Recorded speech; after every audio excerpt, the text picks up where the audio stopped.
Okay, तो आज हम लोग जो है electronic mail that means email जो है उसके बारे में बात करेंगे एंड एसोसिएटेड प्रोटोकॉल जो है ईमेल से उसके बारे में डिस्कस करेंगे। ओके, सो ईमेल जो है इट इज़ ए सर्विस आप सब लोग यूज करते हैं regular. Now days it is so much popular that every one almost every internet user uses email service. Okay, so what is email service? In email service what you can do, you can send a text message or better to say that a message to a particular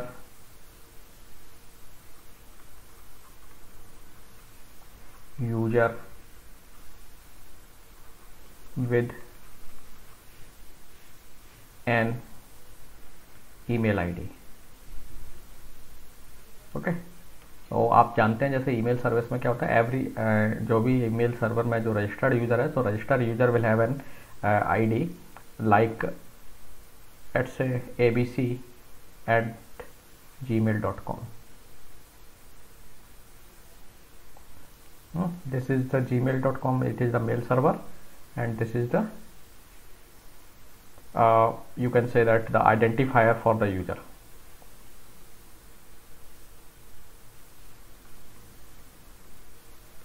इस तरीके की आप email ID use करते हैं। सो अगर आप एक user हैं, you want to send some email, so आपके पास भी एक ईमेल आईडी होना चाहिए एंड जो रेसिपिएंट है उसकी ईमेल आईडी आपको पता होना चाहिए, एंड देन आप with the help of an interface you can send an email, आपने भेजा हुआ होगा। So this is an email, this service is quite popular nowadays and जितनी ये popular है उतनी ही पुरानी भी है। So actually this service is the one of the beginning service, or actually you can say that it is the first service that was implemented on internet. So it is one of the oldest services implemented over internet.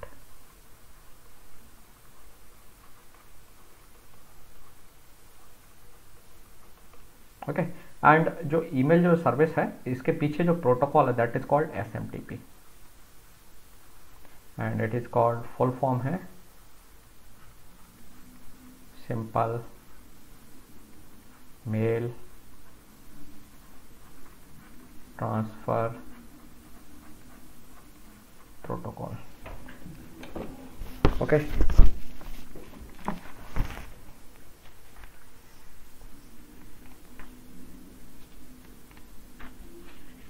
तो ये जो service है ये जो email service है आपकी, उसके पीछे जो प्रोटोकॉल है that is SMTP, full form इसका है सिंपल मेल ट्रांसफ़र प्रोटोकॉल। और ये जो प्रोटोकॉल है, this protocol was came around 1982। This protocol came around 1982 and the complete detail of this protocol can be found in RFC with the number 5321. Okay, so this is the RFC. अगर आप इस protocol की और further detail में जाना चाहते हैं तो आप यहाँ पर डिस्कस जा करके इस डॉक्यूमेंट को रेफर कर सकते हैं। This document is publicly available. Okay, so let's come back to this SMTP protocol. So in SMTP protocol, 1 minute please, sorry for the disturbance. So this is the SMTP protocol and SMTP protocol actually जो आपका email है इसको only ASCII format में allow करता है। So that means आप जो email send कर रहे हैं उसमें जो टेक्स्ट होगा that text should be 7-bit ASCII।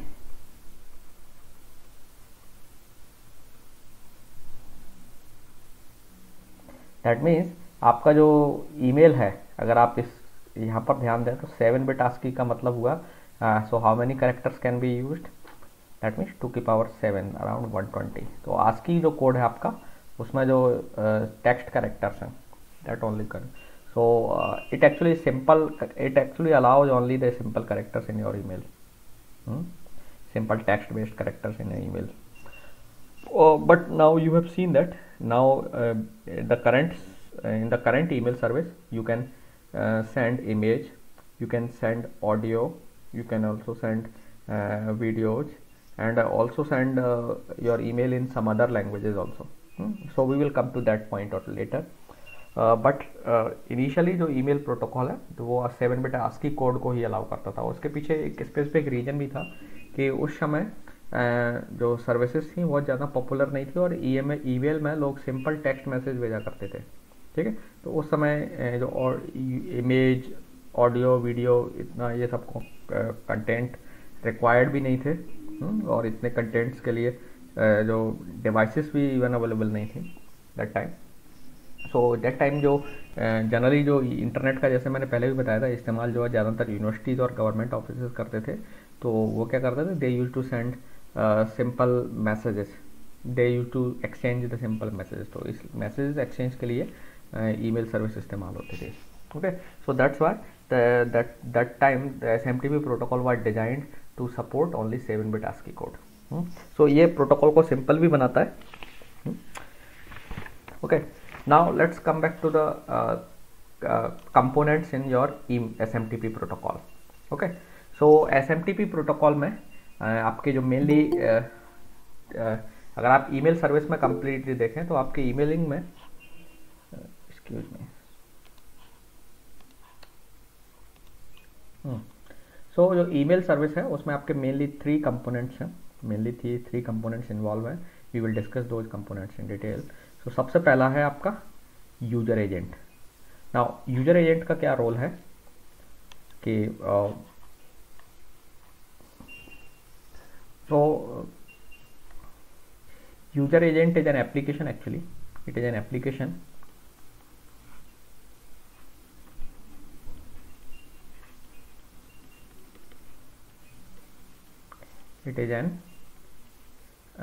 application that runs on client side.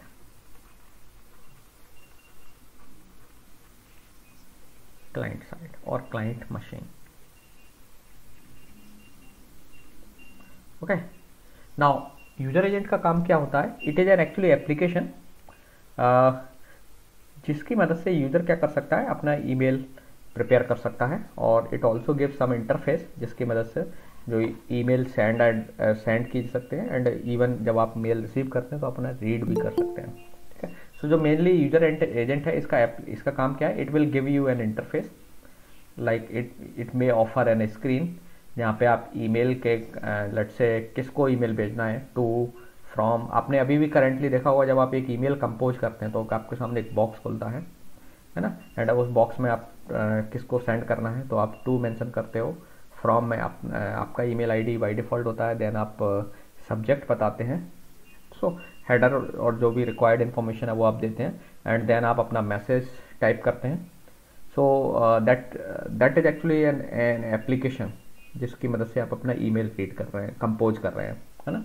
So user agent is also an application जिसकी मदद से आप क्या करते हो, एक ईमेल कंपोज कर सकते हो और इसकी मदद से फिर आप अपने ईमेल को कंपोज करने के बाद it will give some buttons और काइंड ऑफ इंटरफेस जिसकी मदद से आप अपने ईमेल को सेंड कर सकते हो, है ना. So that is the user agent.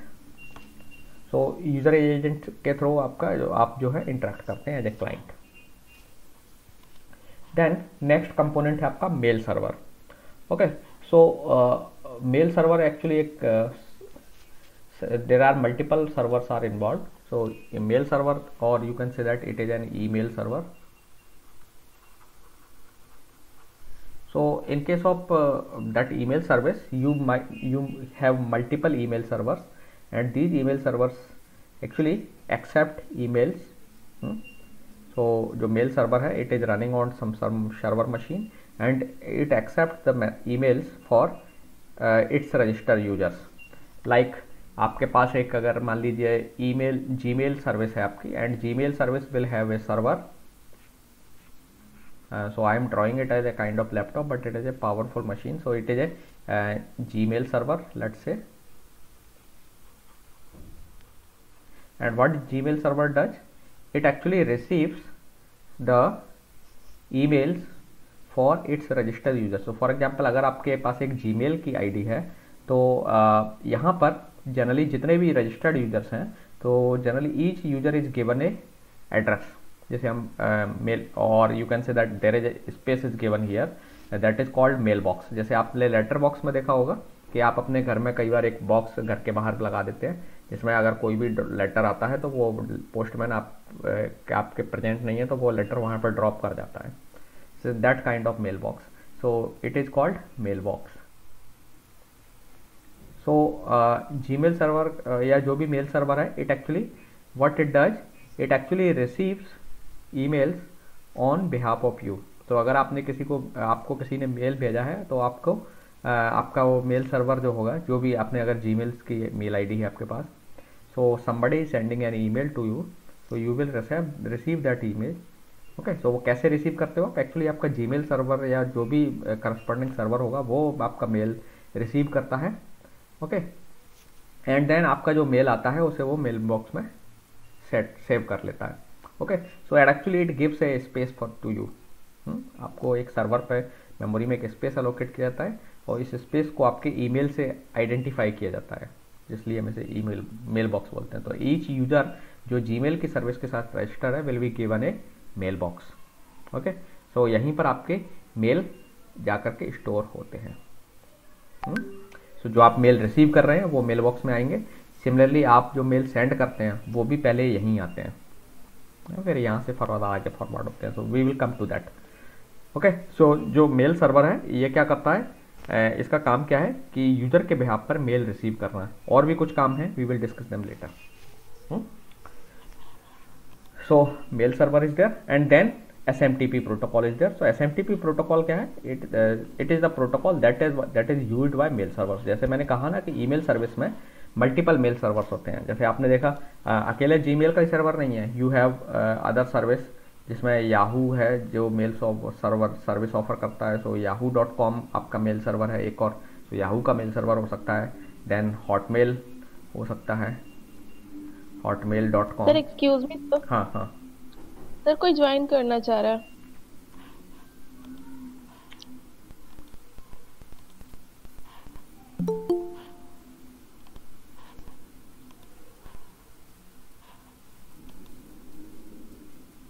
Okay, so this diagram actually depicts a whole scenario.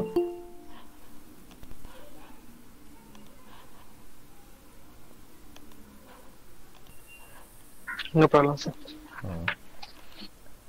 Okay, so जैसा कि मैंने बताया कि आपका जो ईमेल सर्विस है उसमें मल्टीपल मेल सर्विस प्रोवाइडर है। लाइक जीमेल का सर्वर है, Gmail server is there, Yahoo mail server is there, Hotmail mail service is there, और कई यूनिवर्सिटीज अपने खुद के मेल सर्वर भी इम्प्लीमेंट करते हैं। सो देयर मेल सर्वर में also be there.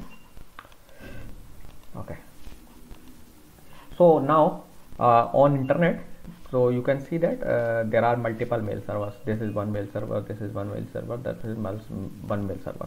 So there are multiple mail servers out there, and each mail server registers its number of users. Like you can think of, let's suppose that this is a Gmail server, this is Yahoo mail server, this may be a Hotmail mail server may be there, और किसी और university का भी mail server हो सकता है। So now Gmail का mail server जो है, it have a number of users, this mail server also have number of email users, this user also have number of email users. now ये जो users हैं आपस में एक दूसरे को मैसेज एक्सचेंज कर सकते हैं। आपने देखा होगा कि आप जीमेल के यूजर हैं तो ऐसा तो नहीं है कि आप याहू के किसी यूजर को मेल नहीं भेज सकते, आप भेज सकते हैं, है ना। सो दैट मीन्स ये क्यों पॉसिबल है कि जितने भी मेल सर्वर्स हैं they interact with each other. Okay, so वो इंटरेक्ट कैसे करते हैं आपस में, मेल एक्सचेंज को फैसिलिटेट करने के लिए with the help of SMTP protocol. Okay, so अब आते हैं हम सबसे पहले यूजर एजेंट पर। सो जो यूजर एजेंट है उसका क्या रोल है, आप देख सकते हैं यहाँ पर multiple user agent has been shown. So suppose that this is a mail server, and mail server है तो करस्पॉन्डिंग एक एप्लीकेशन भी होगा, आपने मेल क्लाइंट के कभी नाम कुछ नाम सुने होंगे, माइक्रोसॉफ्ट का आउटलुक आता था जिसके थ्रू आप ईमेल बना सकते हैं। तो मेल क्लाइंट के लिए कई सारे एप्लीकेशंस पहले से बने हुए हैं। वो अलग बात है कि नाउअडेज जब आप जीमेल की सर्विस यूज करते हैं तो आपको कोई ईमेल क्लाइंट अलग से इस्तेमाल नहीं करना पड़ता है। आप सिर्फ एक मेल में लॉगिन करते हैं सिंपली यूआरएल टाइप करके, तो वहाँ पे मेल सर्वर आपको डायरेक्टली, जो यूज़र एजेंट है वो मेल सर्वर ही खुद आपको प्रोवाइड कर रहा है ना। सो नाउअडेज वो ये मेल सर्विस भी काफ़ी बदल चुकी है, but still there are some applications are there जो कि यूज़र एजेंट के तौर पर काम करते हैं। लाइक जैसे मैंने एग्जांपल दिया माइक्रोसॉफ्ट आउटलुक, लिनक्स एनवायरनमेंट में अगर आपने काम किया तो नाम सुना होगा थंडरबर्ड है ना। तो there are some certain mail applications are there. So जो यूज़र एजेंट है इसका काम क्या है, यूज़र को फैसिलिटेट करना कि user can create emails, user can read email, user can compose the emails. So these are the name of some of the Outlook, जैसे मैंने कहा थंडरबर्ड इज देयर, एल्म, ये लिनक्स एनवायरनमेंट में दोनों available हैं। जो थंडरबर्ड मोजिला का है, आईफोन का अपना मेल क्लाइंट है। So these are some of the mail client that are there. Okay, so इसका एक काम और है कि ये इनकमिंग मैसेजेस भी रीड कर सकता है। तो हालांकि उसके लिए प्रोटोकॉल अलग यूज होता है, आपके जो मेल्स हैं आप उसे रीड कर सकते हैं, उनमें मैनिपुलेशंस कर सकते हैं। So all those facilities are given by a user agent. Okay, so सबसे पहले हम सिंपल यूजर एजेंट की बात करते हैं। यूजर एजेंट का काम क्या होगा, जैसे सपोज मान लीजिए आपको एक ईमेल भेजना है, तो आप क्या करेंगे, यूजर एजेंट के एक इंटरफेस जो है वहाँ की उसकी मदद से आपने एक मेल बनाया एंड देन उसमें आप अपना ईमेल आईडी प्रोवाइड कराएंगे as a sender and as a recipient, जो भी जिस पर्सन को भी आपको ईमेल आईडी भेजना है वो ईमेल आईडी प्रोवाइड कराएंगे एंड देन अपना टेक्स्ट टाइप करेंगे, और भी जो भी हेडर में रिलेटेड इन्फॉर्मेशन रिक्वायर्ड है, सीसी करना है, बीसीसी करना है, या फिर जो आपका सब्जेक्ट जो है ना ईमेल का वो आप मेंशन करते हैं एंड देन आप ईमेल कंपोज करने के बाद आप सेंड कर देते हैं। तो जब आप फर्स्ट टाइम ईमेल सेंड करते हैं तो इमीडिएटली वो मेल जो है ना सीधे क्या कहते हैं जो रेसिपिएंट है उसके पास नहीं चला जाता है। सबसे पहले क्या कहाँ जाएगा, आपका जो करस्पॉन्डिंग मेल सर्वर है वहाँ पर जाएगा। सो जैसे मान लीजिए ये जीमेल का मेल सर्वर है और आप जीमेल के यूज़र हैं, तो आपने एक ईमेल बनाया, कंपोज किया, सेंडर रिसीवर मेंशन किया एंड देन आपने भेज दिया। सो सबसे पहले जो मेल है वो आपके मेल सर्वर के पास जाएगा। तो यहाँ पर आपका एक तरीके से मेल बॉक्स होगा जहाँ पे आपके आउटगोइंग मेल्स स्टोर होते हैं।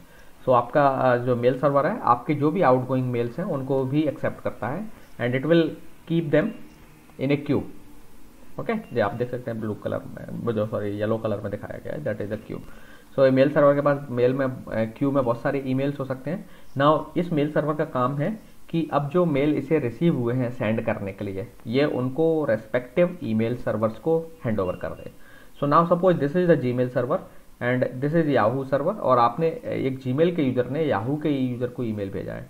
तो आप जो जीमेल के यूजर हैं, ओके, सो आपका जो ईमेल आप भेज रहे हैं याहू को, याहू के यूजर को, तो पहले ईमेल आपका यहाँ स्टोर होगा और फिर यहाँ से ये मेल सर्वर का काम है कि याहू के मेल सर्वर को कांटेक्ट करे, कम्युनिकेट करे। सो वो कम्युनिकेशन SMTP प्रोटोकॉल के थ्रू होगा और देन ये जो है ना SMTP प्रोटोकॉल की मदद से याहू के मेल सर्वर को, that means this mail server को आपका मैसेज जो भी रेसिपिएंट है उसको डिलीवर कर देगा।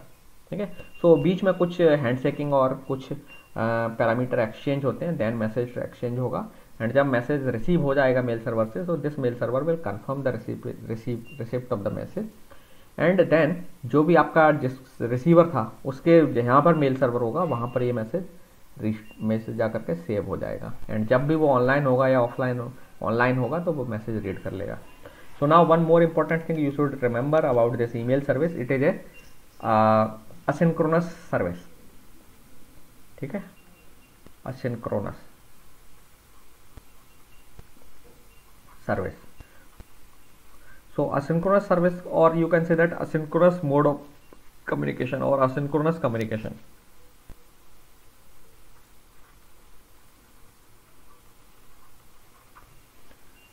Communication service or communication mechanism, you can say that.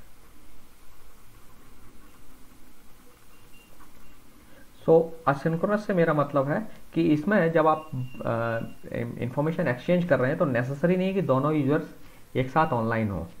तो आपने देखा होगा कि जब आप जब मशीन पर एक्सेस भी नहीं कर रहे हैं तब भी आपको ईमेल आते रहते हैं, है ना। आप कोई भी ईमेल सर्विस जैसे जीमेल में आपने लॉगिन नहीं किया हुआ है तब भी यू कैन रिसीव ईमेल्स, है ना।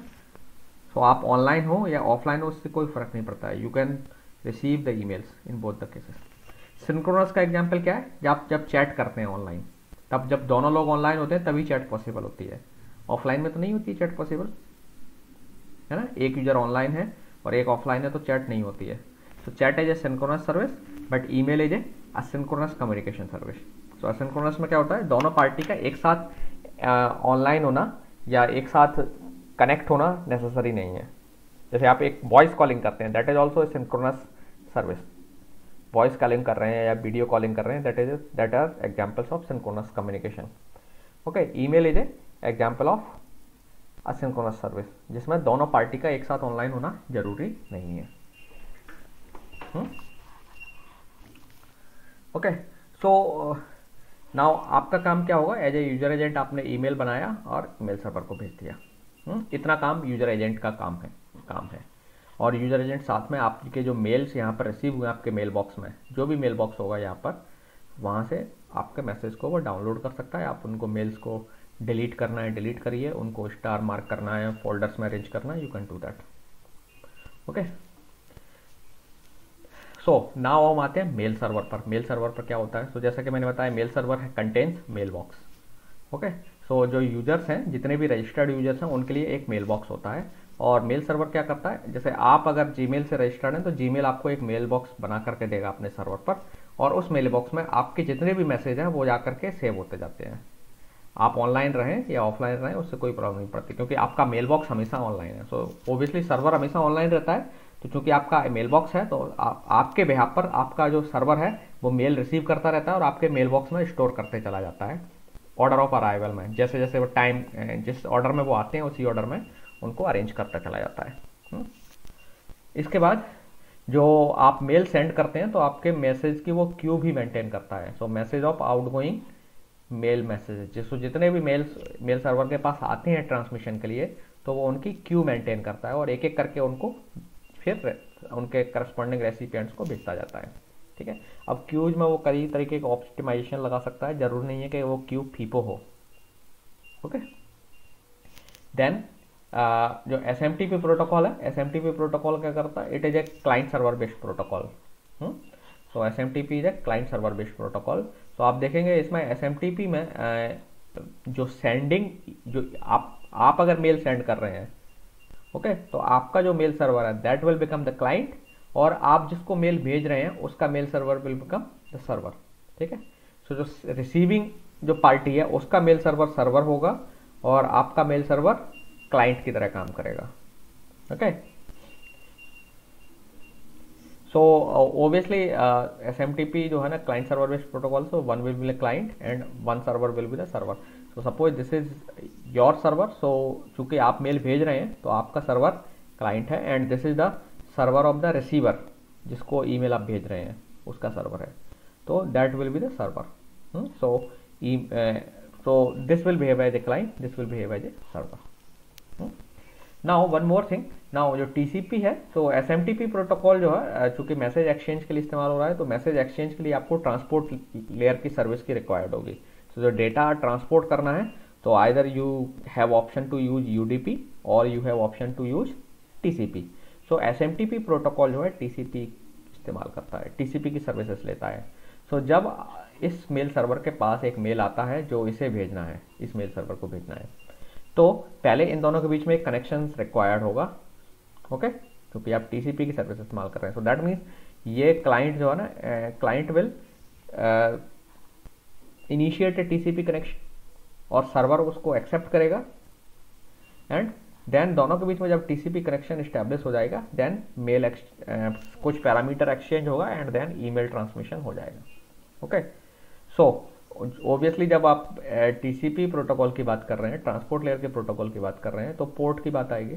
सो ये पोर्ट किस नंबर पर पोर्ट पर कनेक्शन ओपन होगा, so that connection will be open on port number 25।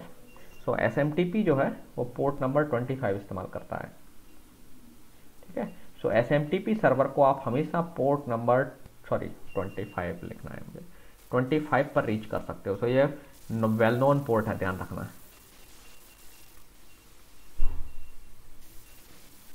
So SMTP port server को आप पोर्ट नंबर 25 पर कनेक्शन इस्टेब्लिश करके कांटेक्ट कर सकते हैं। That means you can contact on this number. Okay, now अब हम आते हैं डिटेल में कि जब एक मेल आपने भेजा है, कंपोज किया मेल और आपने मेल यहाँ सेंड कर दिया, तो आपका मेल क्यू में जाकर के सेव हो गया। अब SMTP जो मेल सर्वर होगा आपका, ये क्लाइंट है और जो रेसिपिएंट है वो सर्वर है। तो आपका जो मेल सर्वर है एक मेल चूज करता है सेंड करने के लिए, ठीक है, एंड नाउ इसे इस सर्वर को भेजना है। सो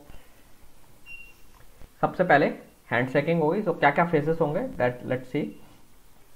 सो सबसे पहले जो फेस होगा वो होगा हैंड शेकिंग फेस। सो हैंड शेकिंग फेस में क्या होता है, TCP कनेक्शन सेटअप होगा।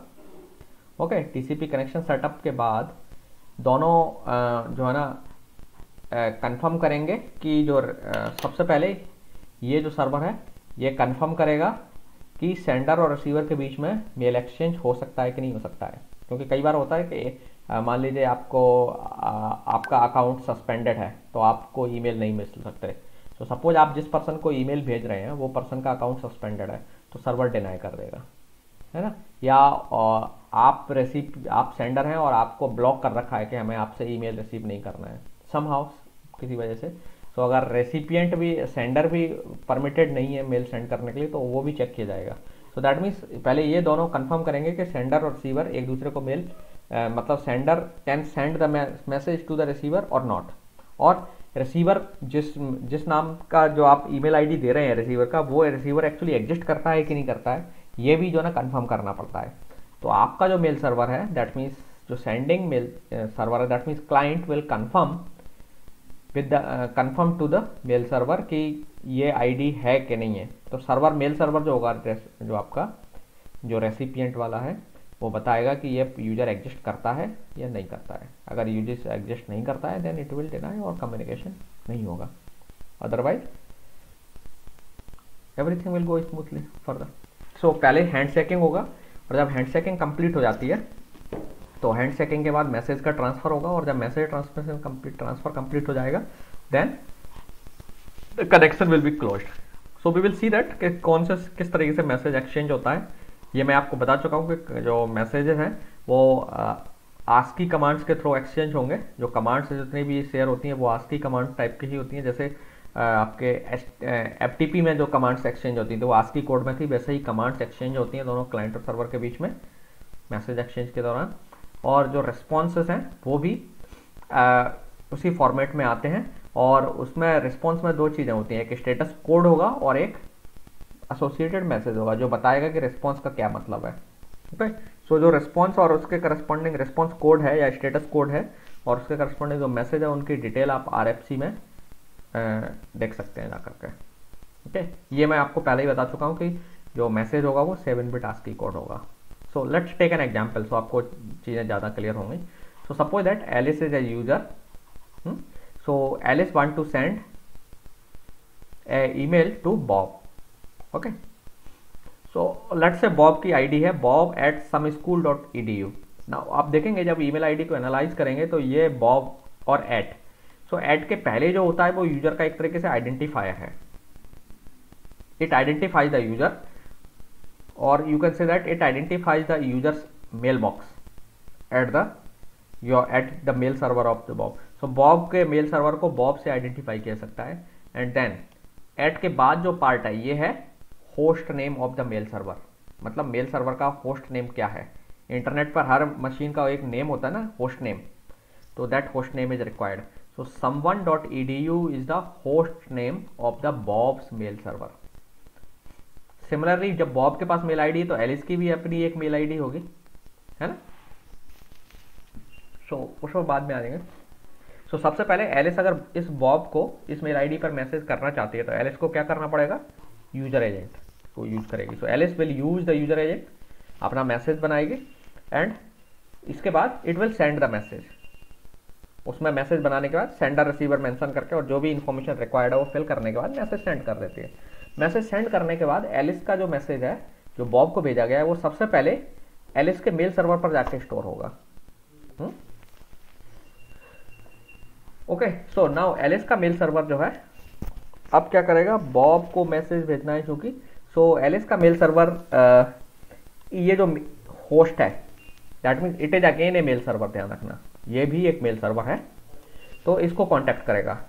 ओके, सो एलिस का मेल सर्वर जो भी है XYZ whatever, so it will contact to some school.edu, so this is the suppose the mail server some school.edu।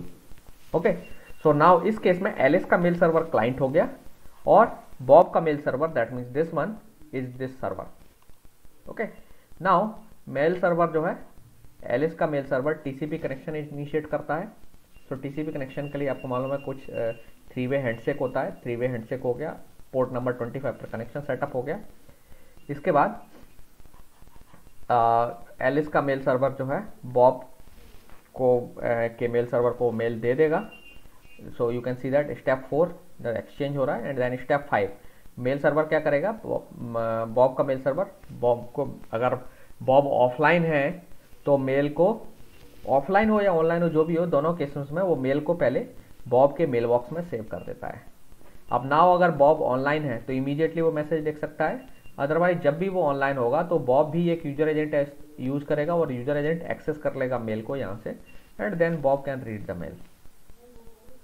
ठीक है, नाउ अभी तक हमने इन दोनों के बीच में क्या कम्युनिकेशन हुआ ये डिस्कस नहीं किया। So now let's see. सो इनके बीच में एक सैम्पल इंटरेक्शन जो है ना, ये एग्जाम्पल के तौर पर आपको यहाँ दिखाया गया है। एक SMTP में दो क्लाइंट सर्वर के बीच में इंटरेक्शन कैसे होता है वो आप देख सकते हैं। सो यहाँ पर जो लाइन S है, S का मतलब ये सर्वर का रिस्पॉन्स है और C is for clients response. Okay, so ये जो मेल एक्सचेंज है जनरली आप इसे TCP के थ्रू, सो टेलनेट के थ्रू भी कर सकते हैं। ओके, सो सबसे पहले जब आप जो क्लाइंट है, जो सॉरी क्लाइंट है वो कनेक्शन इनिशिएट करता है, तो जब आप लिखेंगे let's say suppose telnet and then server का नाम और टेलनेट का जो भी पोर्ट नंबर आप मेंशन करेंगे 25, तो सर्वर जब कनेक्शन एक्सेप्ट कर लेगा तो it will send 220 and hamburger.edu, it is the server. ठीक है, तो सर्वर अपने आप को इंट्रोड्यूस कर रहा है एक तरीके से। So server is send this response, then client, so जब आप कनेक्शन इनिशिएट करते हैं ना, तो कनेक्शन जब सर्वर एक्सेप्ट कर लेता है तो सर्वर अपने आप को रिस्पॉन्ड कर रहा है। सो it is just a response from the server. Now जब सब कुछ ठीक है देन क्लाइंट अपने आप को इंट्रोड्यूस करता है हेलो मैसेज से। ठीक है, तो ये हेलो HELO ये कमांड है, ध्यान रखना। सो client is issuing A command hello और अपना नाम सेंड कर रहा है creeps.fr। सो creeps.fr कौन है, ये होगा सेंडर जो है, जो ईमेल वाला, ईमेल जो सेंडर की ईमेल सर्वर है वो अपना नाम मेंशन कर रहा है। सो creeps.fr। ठीक है, सो क्लाइंट ने मैसेज भेजा तो ऑब्वियसली सर्वर उसको रिस्पॉन्ड करता है। 250 मतलब पॉजिटिव रिस्पॉन्स है, hello creeps.fr please to meet you, it is just a message exchange. ठीक है, सो वो ग्रीट कर रहा है, server is greeting to the client. Okay, so आप देख रहे हैं जो ह्यूमंस के बीच में जो कम्युनिकेशन होता है वैसा ही कुछ कम्युनिकेशन दो सर्वर, एक SMTP क्लाइंट और SMTP सर्वर के बीच में हो रहा है। ओके, सो इस एग्जांपल में creeps.fr SMTP क्लाइंट है और hamburger.edu SMTP सर्वर है। ओके, नाउ इसके बाद चूंकि ईमेल सेंड करना है तो क्लाइंट ने एक कमांड इशू की mail from, so it is a command. Okay, so mail from and यहाँ पर आपने भेजा alice@creeps.fr। सो ये जो है ना एलिस की मेल आईडी है, alice@creeps.fr। जैसे मैंने बताया ना कि ये जो एलिस का मेल सर्वर ये है, उसका होस्ट नेम है creeps.fr। ठीक है, FR is for France and this is the Alice का आइडेंटिफायर है। So this is the complete email ID of the Alice. So client is actually saying there is an email from Alice. That means this email address. Server is saying 250 Alice creeps.fr sender okay. So server confirm कर रहा है कि ये sender से message accept किया जा सकता है या नहीं। Okay. So this is just a confirmation. 250 is just a confirmation message. So server is saying, that means this server hamburger.edu is saying कि okay Alice sender ठीक है। I can receive the message from this sender. So now client sends the message receipt to. So client अब server को बता रहा है receipt to is a command, इस command के थ्रू बता रहा है कि द मैसेज जो है, जो ईमेल भेजा जाना है वो किसके लिए है, bob@hamburger.edu. Okay, so it is saying that कि hamburger.edu पर बॉब नाम से यूजर रजिस्टर्ड यूजर है, या जिसकी मेल आईडी या जो रजिस्ट्रेशन है वो बॉब है. ठीक है, so this is the email ID of the recipient. तो ये जो मैसेज है ना जो आप मेंशन करते हैं अपने उसमें, वैसे ही. Then server replies 250, that means positive reply है, hamburger.edu recipient okay. So it is also saying recipient भी ओके है. That means that recipient can receive the message. अगर ये इस नाम से कोई यूजर नहीं होता तो इसका रिप्लाई नेगेटिव होता. ठीक है, okay. Now this is the command for sending the email. So client issues the command data. So data is the command that indicates to the server कि अब जो आएगा वो ईमेल होगा. ठीक है, सो सेंडर ने रिप्लाई किया 354. It is again a response के you can send the message, enter mail and and with the. So it is a response from the server. Server is saying that you can send me the message. क्या message है Bob के लिए वो आप मुझे भेज सकते हैं. तो यहाँ पर जो मैसेज है इन्होंने दो वैसे ही एग्जाम्पल बस, do you like ketchup, how about pickles. तो this is the message. So client ने एक एक करके मैसेज भेजना शुरू कर दिया, और जब मैसेज को खत्म हो जाएगा तो क्लाइंट को इंडिकेट करना है, सर्वर को बता देना है. सर्वर ने बता दिया है कि आपका जब मेल मैसेज खत्म हो जाए तो एक सिंगल लाइन में डॉट भेज देना है. लास्ट लाइन में डॉट होगा अकेला और कुछ नहीं होगा. तो वहां से वो मान लेगा कि this is the termination of the message. So client ने अकेले डॉट भेज दिया एक लाइन बाद. देखिए पहली लाइन, दूसरी लाइन, आखिरी लाइन में डॉट है. So that means dot indicates message is over, खत्म. ईमेल में जो मैसेज था वो खत्म. Okay, so this is from client. Server ने मैसेज ले लिया, देन मैसेज रिस्पॉन्ड कर दिया 250 message accepted for delivery. So server ने कंफर्म कर दिया कि I have received the message for the delivery. And now client issues the command quit. So message चूंकि चेंज पहुंच चुका है सर्वर के पास, तो क्लाइंट ने अब क्विट करने के लिए कमांड इशू कर दी. So quit is a indication from the client that I am going to close the connection. अगर और भी मैसेजेस हैं तो वो क्लाइंट भेजता रहेगा और सर्वर उसे रिसीव करता रहेगा, otherwise they will stop. And जब क्लाइंट ने क्विट कमांड इशू की तो सर्वर ने भी मैसेज दे दिया positively 221 hamburger.edu closing the connection. So that means now जो रेसिपिएंट का जो सर्वर है it has also indicated that I am also closing the TCP connection, and that TCP connection complete, and this is how the message exchange takes place. Okay, so ये जो commands थी जैसे hello, mail from, recipient to, data, quit, ये जो commands हैं, these are the commands that are used by the client to send an email to the server. हाँ, अभी तक कोई क्वेश्चन?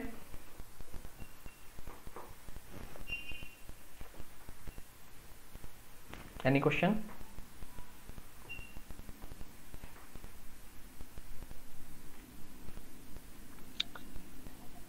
सर ऑल सारे मेल सर्वर ऐसे ही वर्क करते हैं जो मेल.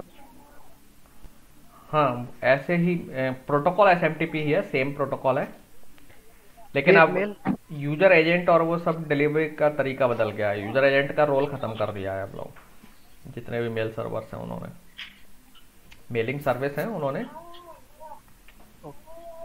ठीक है जी, ओके. तो हाँ सर, ASMTP तो only server to server communicate करता है ना सर, लेकिन और जो क्लाइंट टू सर्वर अगर हमको कम्युनिकेट करें तो POP3 एंड IMAP यूज होता है ना. अभी हम उस पर आएंगे, POP3 और IMAP का क्या रोल है.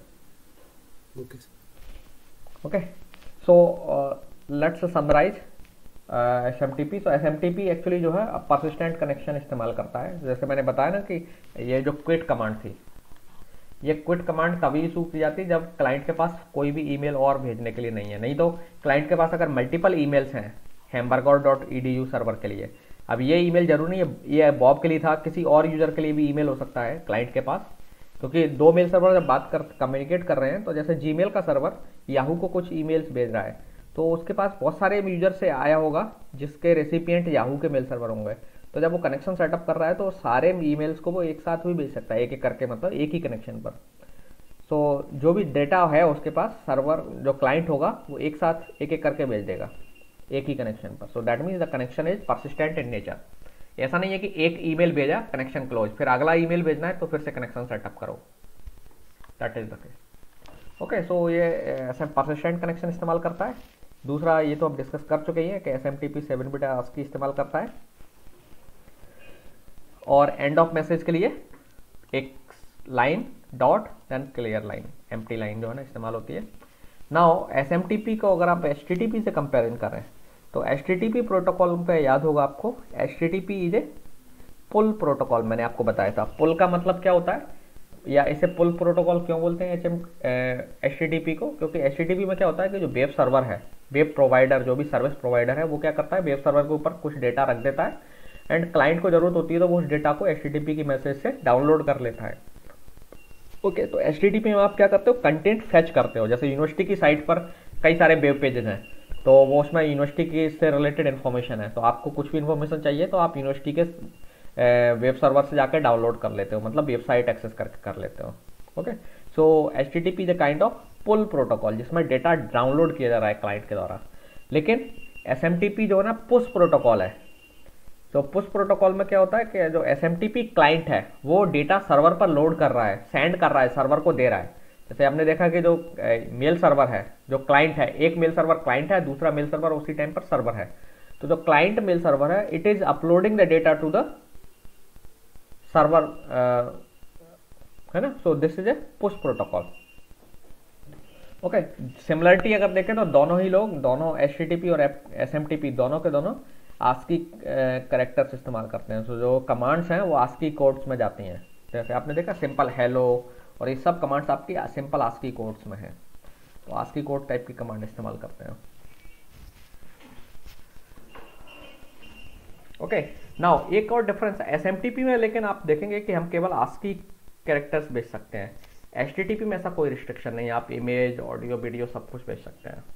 ठीक है, तो ऐसे HTTP में कंटेंट किस टाइप का होगा, जो डेटा है वो किस टाइप का होगा, उस पर कोई रिस्ट्रिक्शन नहीं है। It can be bytes, sequence of bytes हो सकता है, it can be image, it can be audio, it can be video और एनीथिंग एल्स। बट SMTP में जो है आप केवल नॉर्मल टेक्स्ट मैसेज भेज सकते हैं। हालांकि आप देखेंगे नाउडेज जो ईमेल सर्विस है उसमें आप इमेजेस भेज सकते हैं और डिफरेंट टाइप के और भी डेटा भेज सकते हैं, तो वो पॉसिबल हो पाया है माइम प्रोटोकॉल की वजह से। ठीक है, तो माइम प्रोटोकॉल हालांकि हम डिस्कस नहीं करेंगे। ये आपके मैसेज फॉर्मेट है। ईमेल में दो पार्ट होते हैं, हेडर एंड बॉडी। हेडर में आप डिफाइन करते हैं कि मैसेज किसको जाना है, टू में आप बताते हैं कि रेसिपिएंट कौन है, फ्रॉम आप बताते हैं सेंडर कौन है, एंड ईमेल का सब्जेक्ट, एंड देन बॉडी में आपका जो भी मैसेज है वो रहेगा। सॉरी,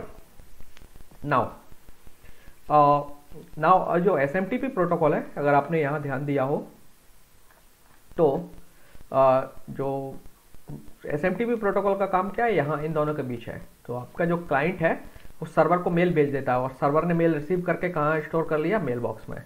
लेकिन ये जो क्लाइंट है इसने मैसेज जो ना डायरेक्टली यूजर को डिलीवर नहीं किया है ना। सो एक्चुअली जो आपका जो रेसिपिएंट के पास जो मेल गया है वो रेसिपिएंट को नहीं मिला है, वो एक्चुअली उसके सर्वर को मिला हुआ है, सर्वर के पास है।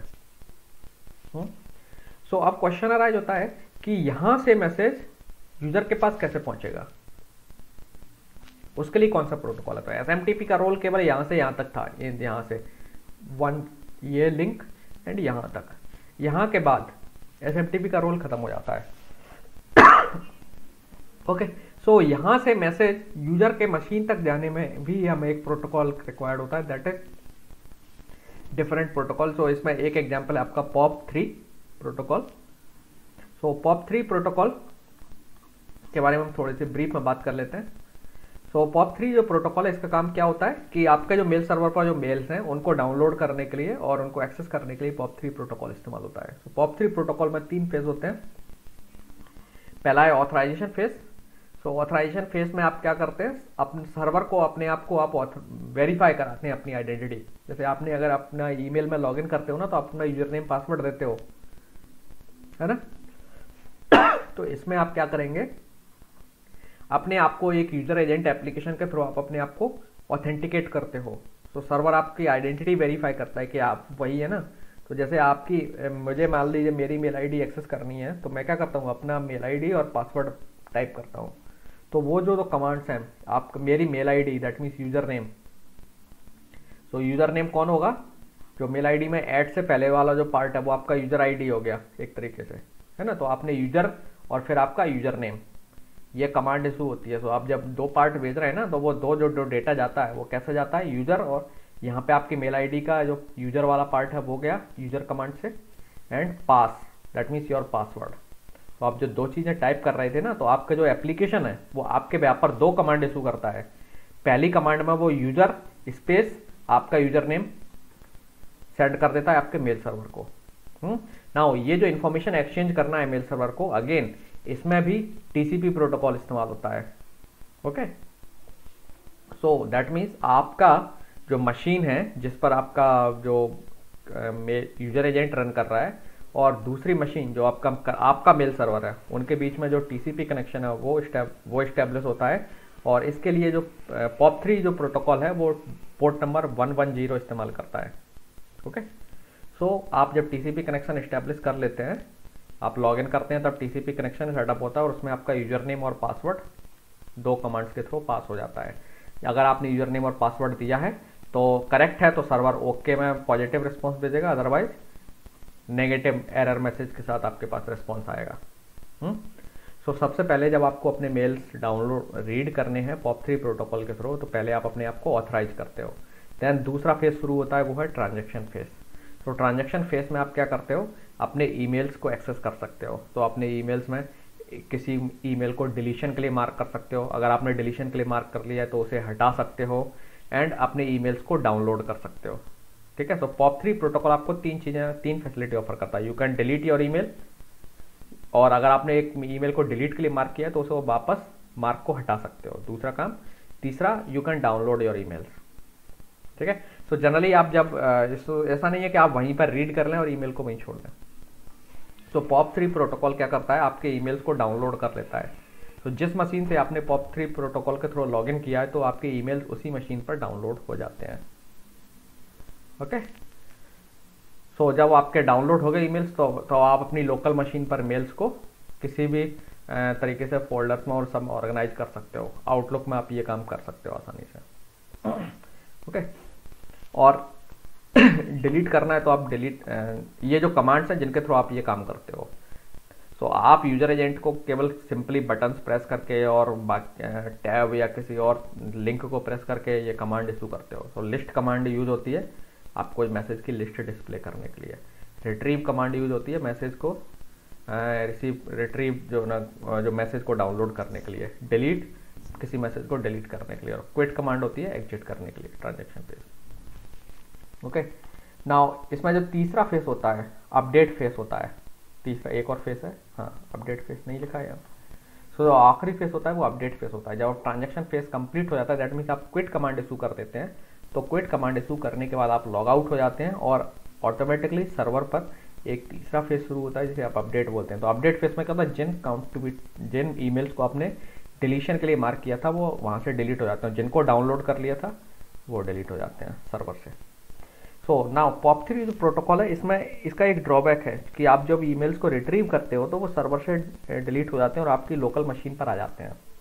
ओके, तो इसका मतलब ये हुआ कि जब आप अपनी मशीन पर ईमेल एक्सेस कर रहे हैं, तो आप अगर किसी दूसरी मशीन से अपने मेल सर्वर को एक्सेस करना चाहें तो आप वहाँ नहीं कर पाएंगे, क्योंकि आपके ईमेल्स जो है ना आपकी एक मशीन पर डाउनलोड हो गए हैं, और आपको मालूम है एक मशीन से अपने आप ईमेल्स दूसरी मशीन पर नहीं जा सकते।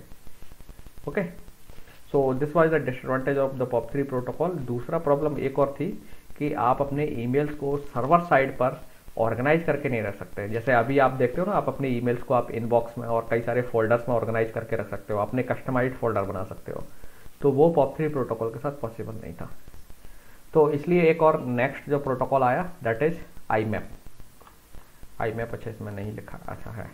सो IMAP प्रोटोकॉल भी कुछ ऐसे ही काम करता है, ऑथेंटिकेशन और ये सब होगा।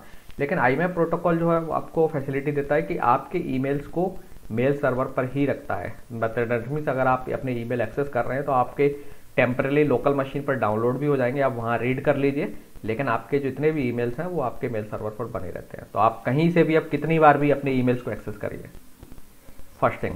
दूसरा, IMAP जो है आपको अपने ईमेल्स को फोल्डर्स और इन सब में ऑर्गेनाइज करने की फैसिलिटी देता है।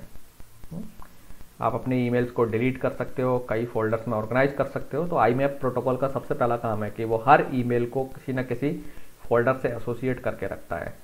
तो कुछ तो प्री डिफाइंड फोल्डर्स होते हैं उसमें, जैसे लाइक इनबॉक्स और ये सब आपने देखा होगा, या फिर आप अपने कस्टमाइज्ड फोल्डर्स भी बना सकते हो और उनको ऑर्गेनाइज करके रख सकते हो।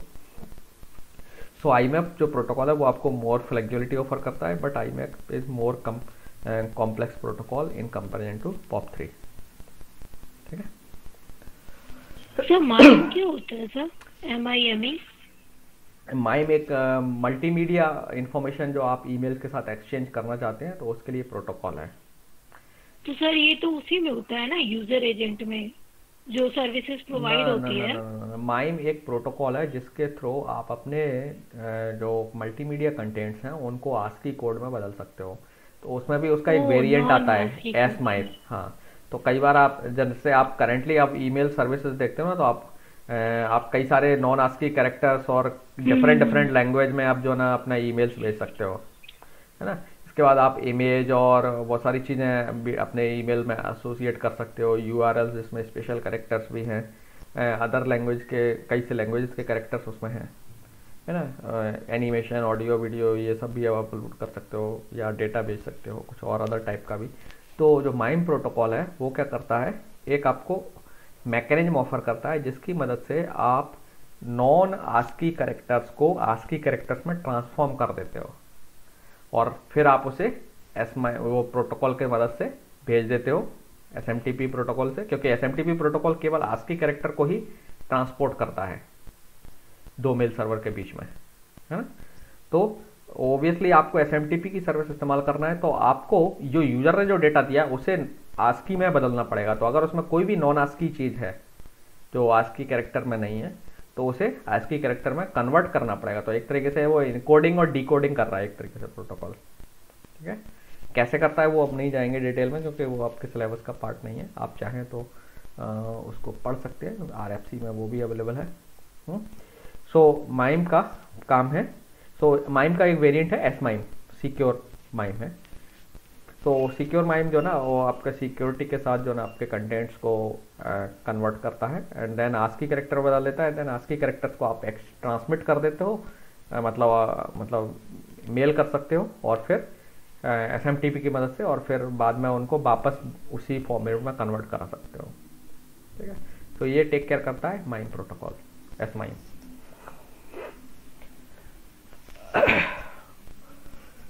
ओके,